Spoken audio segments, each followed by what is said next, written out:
quels que soient les motifs qui puissent être invoqués dans le passé récent. Les Russes, la Russie de M. Poutine prend l'initiative de provoquer un recul incroyable de l'histoire sur le vieux continent. L'attaque est là, visible, elle n'exprime rien d'autre à cet instant que la volonté de faire une démonstration de force et de la volonté de puissance du gouvernement de M. Poutine. Dès lors, le risque est immense d'un conflit généralisé. Quelle est la force des actes? C'est qu'ils sont binaires, on les fait ou on ne les fait pas.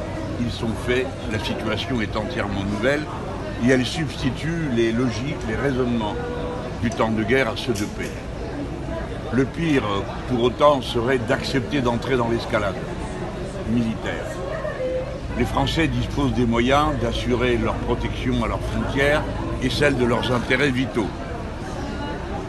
Il serait bon que le président de la République française le rappelle, je suis sûr qu'il le fera, et que soient déployés immédiatement tous les dispositifs qui nous mettent en état de nous défendre si, pour une raison ou une autre, qui que ce soit pouvait avoir l'idée de s'en prendre à nous ou à nos intérêts vitaux. L'organisation pour la sécurité et la coopération en Europe, qui avait été créée à la suite des accords d'Helsinki.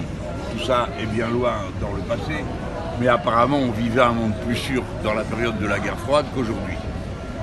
Cet organisme doit pouvoir se réunir puisqu'il intègre absolument tous les protagonistes de la sécurité en Europe et donc il a la pleine légitimité pour que chacun reconnaisse l'existence et la nécessité.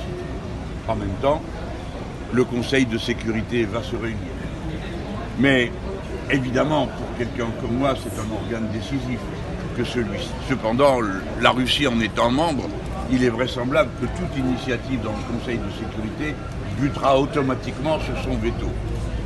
On ne sait pas non plus quel sera le vote des autres membres du Conseil de sécurité, je pense à la Chine, l'autre grande puissance mondiale, puisque la dernière fois, en 2014, au moment de l'annexion de la Crimée, la Chine s'était abstenue, ce qui était une autre situation, puisqu'entre-temps, les États-Unis, l'Australie, la Nouvelle-Zélande et l'Angleterre se sont coalisés dans une formation militaire pour s'en prendre à la Chine. Il est donc vraisemblable qu'en ce moment, on ne peut pas trop compter sur elle pour des condamnations de la Russie. Et si nous nous réunissons ensuite, c'est-à-dire si se réunit ensuite l'Assemblée générale, je forme le vœu qu'on puisse trouver une majorité dans cette Assemblée générale pour condamner cette action. Car encore une fois, quelles que soient les circonstances ou les raisons locales, ici ou là dans le monde, c'est le non-alignement qui est la clé de la paix.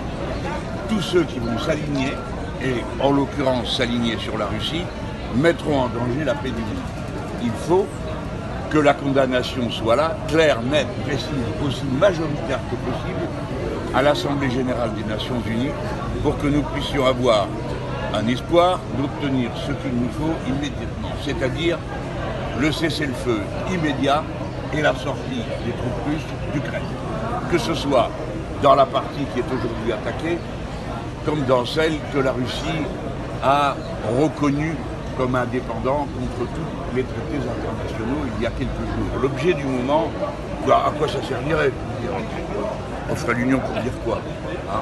Non, ce qui compte, c'est ce que la France va faire. Ça compte. Parce que, pardon de vous dire que je me sens confirmé dans l'idée que ce que j'ai observé en début de semaine tenait davantage de la gesticulation que de la dissuasion. Je le redis, si on ne prend pas une initiative qui va au cœur du problème, c'est-à-dire qui accepte de discuter des questions de sécurité, qui pose des questions aux Russes, mais qui présente aussi nos revendications à nous, je pense à nous Français en tout cas, sans doute également Allemands, mais les Allemands sont beaucoup plus impliqués dans la défense nucléaire nord-américaine. Il n'y a que nous qui soyons réellement indépendants. Donc nous aussi, nous avons des choses à dire.